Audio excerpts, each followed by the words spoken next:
नमस्कार। गणाधीशो गुणाधीशो विद्यानिधिर्विनायकः कार्यारंभे सदा तस्मै गणेशाय नमो नमः। चरकसंहिता शारीरस्थानं प्रथमोऽध्यायः कतिधा पुरुषीयं शारीरं श्लोक क्रमांक 59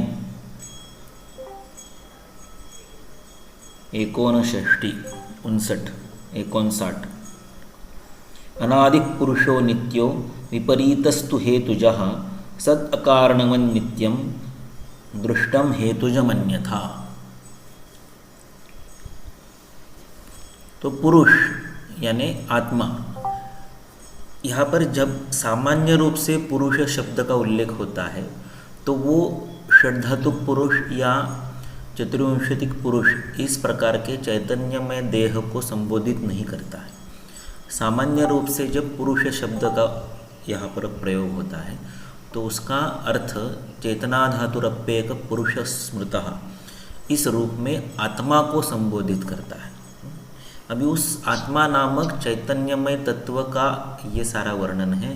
अनादिक पुरुषो नित्यो विपरीतस्तु हेतुजः सद अकारणवन् नित्यम दृष्टम हेतुजमन्यथा। तो पुरुष कैसा होता है? अनादि और नित्य। अन आदि, उसका आदि नहीं है, आरंभ नहीं है। ये कब उत्पन्न हुआ ऐसा है ही नहीं, क्योंकि वो नित्य है। नित्य का मतलब क्या होता है? शाश्वत। वो है ही, ऐसा कोई काल ही नहीं है कि जब पुरुष का अस्तित्व नहीं है। तो चैतन्य वहाँ पर होता ही है। हाँ, ये अलग बात है कि चैतन्य व्यक्त कब होता है और कब व्यक्त नहीं होता है। चैतन्य को व्यक्त होने के लिए करण चाहिए, और वो करण कौन से होते हैं? कर्मेंद्रिय या ज्ञानेन्द्रिय। करणानि मनोबुद्धि बुद्धि कर्मेंद्रियाणि च। अगर करण नहीं है तो चैतन्य वहाँ होकर भी वो व्यक्त नहीं होता है। तो इसलिए सेंद्रियम चेतनम द्रव्यम निरीन्द्रियम अचेतनम, ऐसा उल्लेख चरक सूत्र 1 में आता है। तो सामने पड़े हुए पाषाण में भी पुरुष चैतन्य तत्व है। ब्रह्मम सत्यम जगन मिथ्या। इस चर अचर में, स्थावर जंगम में, सजीव निर्जीव में भी आत्मा है ही। ये आत्मा के ही सारे विकार है, ये ब्रह्म के ही सारे विकार है। ब्रह्म क्या है? ज्ञानम। ज्ञानम का अधिष्ठान क्या है? आत्मा। तो ये सारे ब्रह्म के ही विकार है, ब्रह्म के ही डेरिवेटिव्स है, आत्मा के ही सारे विवर्त है। तो ये सारे जो सामने दिखाई देने वाले निर्जीव स्वरूप के आपको भाव दिखाई देते हैं, चाहे वो पत्थर हो, वो भी आत्मा के ही विकार यानी डेरिवेटिव्स, आत्मा से ही जनित है। तो फिर वो बोलते क्यों नहीं, हिलते डुलते क्यों नहीं? क्योंकि उनमें व्यक्त होने के लिए जो साधन चाहिए, करण चाहिए, वो इंद्रिय नहीं है। ओके, तो जब इंद्रिय नहीं होते हैं तो उस आत्मा का सद्भाव, उस आत्मा का अस्तित्व आपको अनुभूत नहीं होता है। ओके, तो वो जो अकेला देह रहित चैतन्यमय तत्व है, उसका वर्णन है ये अनादि। अनादि, उसका आदि ही नहीं है। वो कब शुरू हुआ, कब उसका प्रारंभ हुआ, वो किसी को ज्ञात नहीं है। इसका मतलब क्या है कि त्रैकालिक उसका अस्तित्व है। इसे कहा जाता है शाश्वत, इसे कहा जाता है नित्य। अभी नित्य का अर्थ क्या है? वो नीचे की पंक्ति में तृतीय चरण में सद अकारणवत नित्यम। सद यानी जो अस्तित्व में है, द थिंग विच स्वरूप सगळं चांगलं, द थिंग विच एग्जिस्ट्स, सत टू बी, होती है, अस्तित्व में है, किंतु वो किसी से बनी नहीं है। It is not made up of something, it has no previous ingredients, it is not derived from something, it is not derivative of something. वो किसी का विकार नहीं है, वो किसी से उत्पन्न नहीं हुई है, जिसका कोई प्री एग्जिस्टिंग कारण नहीं है, अकारणवत, जिसका कोई कारण नहीं है और फिर भी वो अस्तित्व में है, उस चीज़ को नित्य कहा जाता है। इसलिए वैशेषिकों ने आकाश को नित्य कहा। पृथ्वी से लेके वायु तक जो 4 महाभूत हैं उनके परमाणुओं को नित्य कहा, काल को नित्य कहा, दिशा को नित्य कहा, आत्मा को नित्य कहा, मन को भी नित्य कहा। और ये शास्त्र में स्वीकृत है। इसलिए जब चरक विमान स्थान 5 में स्रोतों के वर्णन में चक्रपाणी टीका में लिखता है कि यद्यपि च मनस्तु नित्यत्वेन न पोष्यम, मन नित्य है, मन किसी से निर्माण नहीं होता है, मन अकारण है, मन अस्तित्व में है, इसलिए वो किसी से बना नहीं है। जो किसी से बना नहीं है, जिसके कोई प्री एग्जिस्टेंट इंग्रेडिएंट्स नहीं है, वो उसकी वृद्धि और उसका क्षय संभव नहीं है। जिसकी वृद्धि और क्षय नहीं हो सकती, उसका आप पोषण कैसे करोगे? जिसको किसी चीज़ की कमी ही नहीं पड़ेगी तो उसको संतर्पण की आवश्यकता नहीं है। जिसमें किसी चीज़ की वृद्धि नहीं होती है, उसका लंघन संभव नहीं है। और लंघन और ब्रूहण के परे चिकित्सा का अस्तित्व नहीं है। उपक्रम से ही द्वित्वा द्विधैव उपक्रमो मतः एक संतर्पणस्तत्र द्वितीयश्चापतर्पण। इतना ही आपका कर्तृत्व है, इतना ही आपका अधिकार है चिकित्सक के रूप में। तो ऐसी स्थिति में जो नित्य हैं उनमें वृद्धि क्षय संभव न होने के कारण उनकी चिकित्सा नहीं हो सकती, वो आपकी चिकित्सा का विषय नहीं है। मैं फिर से एक बोल्ड स्टेटमेंट करूंगा जिस पर मैं दृढ़ हूं और दृढ़ रहूंगा, चाहे जितने संदर्भ आप मुझे दे दो, कि मन आयुर्वेद का विषय नहीं है। ये जो हमें पढ़ाया जाता है फर्स्ट ईयर से कि आयुर्वेद में मन का बहुत विस्तीर्ण सविस्तर विचार किया गया है, कुछ नहीं किया गया है। किसी को बहुत बुरा लगेगा मैं ये कहते हुए। देखिए, हमारा अधिकार पंच महाभूतों के नीचे शुरू होता है। पंच महाभूतों के ऊपर जो तत्व है वो अहंकार है, इंद्रिय है, मन है, बुद्धि है, प्रकृति है, आत्मा है। ये हमारा अधिकार नहीं है।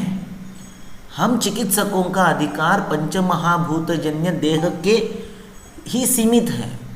हाँ, इतना ही है कि उस देह में जब तक ये ऊपर के तत्व है तब तक ही वो देह चिकित्स्य है, इतना ही तत्व है। अगर सामान्य व्यवहार से देखा है, ये तो कौन मरे हुए कलेवर का चिकित्सा करने के लिए जा रहा है? हाँ, मुर्दे की चिकित्सा कौन करने जा रहा है? कोई नहीं करने जा रहा है। तो इस तत्वज्ञान का वैसे हमारे शास्त्र से कोई लेना देना है ही नहीं। इसलिए वाग्भट ने इस तत्वज्ञान को वर्णन करने में कोई भी समय नहीं गवाया है। फिर हम ये क्यों पढ़ रहे हैं चरक शारीर एक? इसलिए कि इस देह के परे जो तत्व है इनमें वृद्धि क्षय नहीं होती है, लेकिन इनमें सत्वरज तमों के आलिम्पन से, सत्वरज तमों के संस्कारों से, सत्वरज तमों के संग से ऐसी विकृति आती है जो आपको जन्म, मृत्यु, सुख, दुख, कर्म भोग, कर्म फल इनको भुगतने पर विवश कर देती है। और अगर आपको इस जन्म मृत्यु चक्र से, इस सुख दुख से, इस इच्छा द्वेष से, इस आशा निराशा से परे जाना है, अबव एंड बियॉन्ड, तो उनके लिए ये सत्वरज तमों का साम्य कैसे प्रस्थापित करे, कर्म फल रहित कैसे हो जाए, और फिर मन का प्रवास जो है, जो इंद्रिय और देह और विषय की तरफ होता है, उसकी बजाय मन का प्रवास ऊपर की तरफ, बुद्धि की तरफ, अहंकार की तरफ, आत्मा की तरफ हो जाए, इसके लिए जो विधि है, मन को समाधि तक ले जाना है, आत्मस्थे मनसि स्थिर करना है। मन को कहाँ ले जाना है? अष्टांग योग कहता है मन को समाज से आत्मा तक ले जाना है। बाह्य विषयों से आत्मा तक का जो प्रवास है, ये जो यात्रा है, ये अष्टांग योग है।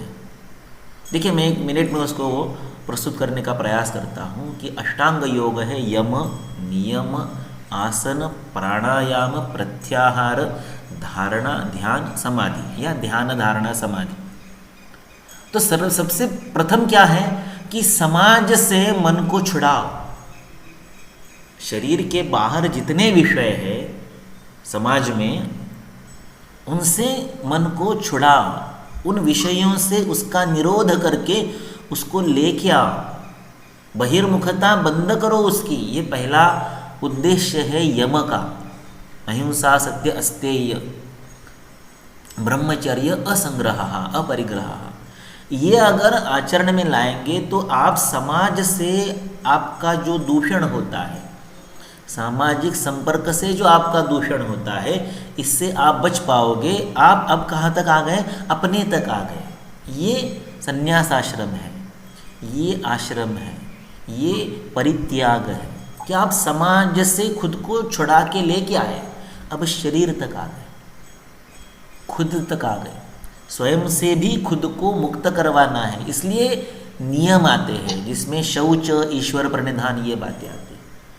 अभी यम के बाद नियम आपको साध्य हो गए, उसका आचरण आपने कर लिया, तो अब आप ऐच्छिक क्रियाओं से खुद को मुक्त करो। ऐच्छिक क्रिया, ये वॉलंटरी एक्शंस जो आपके स्वयं के नियंत्रण में हैं, उनसे खुद को मुक्त करो। खुद को यानी मन को मुक्त करो। इसलिए आसन कौन सी भी परिस्थिति में, in any given condition, you should be able to maintain yourself at sukh and sthir. Stability of deh and stability of man in any given condition is asan. स्थिरम सुखम आसनम। स्थिर रहना, प्रकंपित न होना, चलायमान न होना, चंचल न होना, धीरज न खोना किसी भी स्थिति में, और उस स्थिति में सुखमय रहना, संतोष वृत्ति से रहना, दैट इज आसन। इसलिए बहुत सारे आसनों का वहाँ पर निर्माण किया गया कि अर्धमत्स्येंद्रासन है, बद्ध पद्मासन है, मत्स्यासन है, हलासन है। ये कोई व्यायाम के लिए नहीं बने हैं कि ऐसी अत्यंत दुष्कर शारीरिक स्थिति में भी अगर आप स्थिर और सुखमय रह सकते हो तो संसार में जीते समय किसी भी शारीरिक कष्ट को आप झेल पाओगे। उस शारीरिक कष्ट को झेलने की ये तैयारी है, विविध प्रकार के आसन। वैसे देखा जाए तो योग दर्शन में एक ही आसन है जिसे हम सिद्धासन, पद्मासन, सुखासन ये कहते हैं। बाकी जो आसन आ गए बहुत सारे प्रकार के, जिसे हम फिजिकल पोस्चर्स कहते हैं, ये सारे पोस्चर बाकी के संहिताओं में है। योग दर्शन का जो बाद में विस्तार हुआ उनमें है, घेरंड संहिता वगैरह में। लेकिन योग नाम का जो दर्शन है, जो मन के लिए बना है, उसमें आसन जो है वो स्थिरम सुखम आसनम इतना ही है। अभी यम नियम आसन से आप समाज, स्वयं और ऐच्छिक क्रियाओं से मुक्त हो गए। अब अनैच्छिक क्रियाओं पर नियंत्रण के लिए आपको प्राणायाम चाहिए। श्वास आपकी ऐच्छिक क्रियाओं में नहीं आता है, वॉलंटरी मूवमेंट्स में नहीं आता है। आप ऐसा नहीं कह सकते कि हे अंत्र पचन बंद कर दे, हे हृदय रक्त संवहन बंद कर दो, हे किडनी मूत्र का निर्माण बंद कर दो। ये आपके नियंत्रण में नहीं है, ये अनैच्छिक क्रियाएं है ना। तो उसमें किस क्रिया पर आप थोड़ा बहुत नियंत्रण पा सकते हैं, वो है श्वास। इसलिए प्राणस्य आयामः, श्वास पर नियंत्रण करने का प्रयास प्राणायाम में होता है। यानी एक अनैच्छिक क्रिया पर आप नियंत्रण पाने का प्रयास करते हो कि अगर श्वास कम हो जाए, यानी अत्यंत जीवनावश्यक वस्तु का भी थोड़ा बहुत अभाव हो जाए, तो ऐसी स्थिति में भी आपको स्थिर सुख होने का प्रयास करना है। दैट इज प्राणायाम, प्राणस्य आयामः, देहस्य आयामः व्यायामः, श्वासस्य आयामः प्राणायामः। तप क्या है? तो उसमें अन्न, जल और हवा का भी आप नियंत्रण कर लेते हो।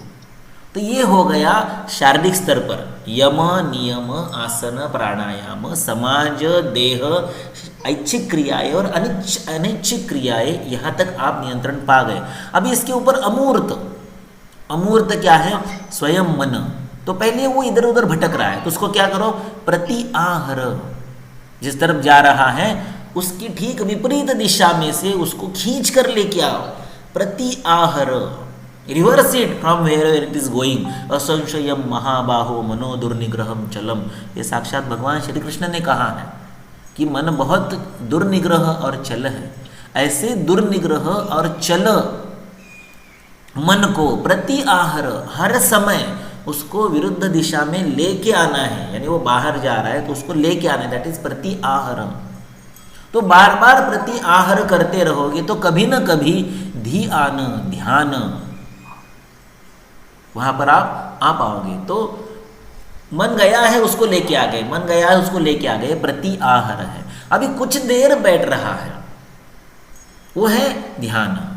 बहुत देर बैठ रहा है लेकिन फिर भी बाद में विषयों में जाता है धारणा, या उल्टा क्रम, पहले धारणा बाद में ध्यान। तो थोड़ी देर के लिए बैठना धारणा, बहुत देर के लिए बैठ पाना ध्यान। बैठना यानी बैठना नहीं, रुकना नहीं, मन की नियंत्रित स्थिति, ये आपकी छठी या सातवें नंबर की स्टेट है। छठे और सातवें नंबर में क्रमों का थोड़ा बहुत इधर उधर हो सकता है, धारणा ध्यान है या ध्यान धारणा है। और सबसे अंत में क्या होता है, उसको लाना नहीं पड़ता है, प्रति आहर करना नहीं पड़ता है, उसको थोड़ी देर के लिए बिठाना नहीं पड़ता है कि धारणा, या बहुत देर के लिए बिठाना नहीं पड़ता है ध्यान। वो बैठ जाता है वहीं पर निरंतर और चिरंतन स्थिति में, वो अभी वहीं पर बैठता है, अंतर्मुख हो जाता है, बहिर्मुख नहीं होता है, आत्मा में लीन हो जाता है। योगस्तु आत्मस्थे मनसि स्थिरे, ये चरक शरीर 3 या 4 में श्लोक आता है, मैं बाद में देख के बताता हूँ। तो ये इनर सर्कल्स में आना है, इनर ऑर्बिट्स में आना है। सबसे बाहर का जो ऑर्बिट है समाज, बहिर्मुखता, वहां से आत्मा तक का ये प्रवास है अष्टांग योग। तो मन को आत्मा नाम के अधिष्ठान पर लेके आना, सम अधि, सम्यक रूप से अधि, उसके ऊपर यानी उसमें समाविष्ट हो जाना, आत्मा राम में उसका विलीन हो जाना, यह अष्टांग योग का प्रयोजन है, यह अष्टांग योग का प्रवास है। इसमें कहाँ आ गया वात पित्त कफ गुरु लघु संतर्पण ब्रूहण, कहीं पर नहीं है। इसलिए मैं फिर से एक बोल्ड स्टेटमेंट करूंगा कि मन आयुर्वेद का विषय नहीं है। योगेन चित्तस्य पदेन वाचाम मलं शरीरस्य च वैद्यकेन योपाकरोत्तम प्रवरम मुनीनां पतंजलिर्प्रांजलिरानतोस्मि। शरीर के लिए आयुर्वेद बना, वाणी के लिए पातंजल महाभाष्य बना, और मन के लिए योग बना। चक्रपाणी की टीका का प्रारंभ भी ऐसे होता है, पातंजल महाभाष्य चरक प्रति संस्कृत ही मनोवाक काय दोषाणाम हर्त्रे ही पतये नमः, अहिपतये शेष को नमः नमस्कार। क्यों? मनोवाक काय दोषाणाम हर्त्रे, दोषों का हरण जिसने किया उस अहिपति शेष के अवतार को नमस्कार। कौन से दोषों का हरण किया? मनोवाक काय दोषाणाम हर्त्रे, दोषाणाम हर्त्रे मनोवाक काय। किस प्रकार से? तृतीया में विभक्ति में है, बहुवचन में, पातंजल महाभाष्य चरक प्रति संस्कृत ही क्रमशः मनोवाक काय दोष, पातंजल योग दर्शन फॉर मनोदोष, पातंजल महाभाष्य फॉर वाणी दोष, एंड चरक प्रति संस्कार फॉर काया शरीर दोष। इतना स्पष्ट लिखने के बाद भी अगर हमें कोई अगर इस भ्रम में डालता है कि मन का आयुर्वेद में बहुत सखोल विचार किया गया है, तो ये अपराध है। कुछ 2-4 छुटपुट रेफरेंस आप सामने रखोगे और बोलोगे मन का आयुर्वेद में बहुत विचार किया गया और अन्न का मन पर परिणाम होता है। क्या होता है परिणाम? वो है ही नहीं। योगी लोग कुछ भी खाएं तो भी वो उसी स्थिति में रहते हैं, और आप कितना भी सात्विक खा लो, आप माया मोह से परे नहीं जा सकते हो। तो तत्वज्ञानों में ये अंतर है, ये तत्व ही अलग है जो आपके हाथ में नहीं आ सकते। देयरफॉर अनादि पुरुषो नित्यः, अन आदि, उसका आदि नहीं है। और ऐसे कितने तत्व है वैशेषिकों की दृष्टि से? तो चारों महाभूतों के परमाणु, पृथ्वी तेज वायु आकाश, आकाश के तो परमाणु ही नहीं है, वो विभु है। काल और दिशा, इनके भी परमाणु नहीं है, ये दोनों विभु है। मन, ये अणु है लेकिन फिर भी नित्य है। और सबसे ऊपर है आत्मा। सांख्य कहते हैं ऐसा नहीं है, ये प्रकृति से निर्माण हुई बाकी चीजें हैं और आत्मा उस प्रकृति को चैतन्य देता है। लेकिन आगे देखेंगे हम कि प्राचीन सांख्यों में ये 25 तत्व वाले सांख्य सुश्रुत शारीर 1 में वर्णित है, पुरुष पंचविंशति तमः ऐसे शब्द है। लेकिन चरक संहिता में जो सांख्यों का वर्णन है वो प्राचीन सांख्य है, जिनमें 24 तत्व है, जिनमें प्रकृति नाम की चीज ही नहीं है। आत्मा से ही उत्पत्ति लिखी है, जो वेदांत का कहना है। चेतना धातुरप्येक स्मृत पुरुष ने कहा, उसी आत्मा से इन सारी चीज़ों का सृजन होता है और ये सारी की सारी सृष्टि उसी आत्मा में फिर से विलीन हो जाती है। ये तत्वज्ञान है। तो इस तत्वज्ञान में भूतों के ऊपर का जो भी सारा संसार है, पसारा है, सृष्टिया है, उसमें आपका कोई रोल नहीं है। समझ गए? अस्तु, तो अनादि यानी जिसका आदि नहीं है, ऐसे पुरुष नाम के तत्व का वर्णन है नित्य इस शब्द से। ओके, दृष्टम हेतुजम अन्यथा, अन्यथा यानी जो आदि युक्त है, जिसका कोई आरंभ है, और जो अनित्य है, ये हेतुजन्य होते हैं। अकारण जो है वो नित्य है, अनादि जो है वो नित्य है। हेतुजन्य किसी प्रीवियस एग्जिस्टिंग इंग्रेडिएंट्स से जिसका निर्माण हुआ है, जो किसी का डेरिवेटिव है, जो किसी से बना है, जिसकी शुरुआत हमें ज्ञात है, वो अनित्य है, वो स आदि है, वो आदि युक्त है, आरंभ युक्त है, स कारण है। इसलिए नित्य का डेफिनेशन तीसरी पंक्ति में आता है, सद अकारणवन् नित्यम, जो अस्तित्व में है, सत, इट एग्जिस्ट्स, अकारणवत्, लेकिन उसका